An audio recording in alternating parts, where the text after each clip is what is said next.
चल आजा। इस बार ऐसी चीज लाया हूँ, देखकर तेरी तबीयत खुश हो जाएगी। चल जा।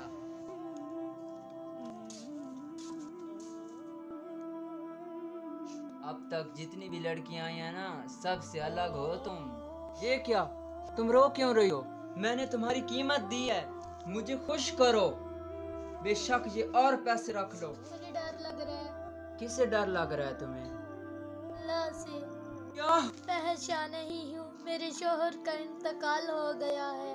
मेरे बच्चों ने 2 दिन से कुछ नहीं खाया। दूरी में जहाँ आई हूँ, पर डरती हूँ कि मरने के बाद अल्लाह को क्या मुंह दिखाऊंगी। तुम और परेशान हो, इसके बावजूद अल्लाह का खौफ तुम्हारे दिल में है। मैं इतना अमीर हूँ मगर फिर भी मैं गुमराह हूँ। अल्लाह मुझे माफ कर दे। तुम ये पैसे रखो, भी कोई परेशानी हो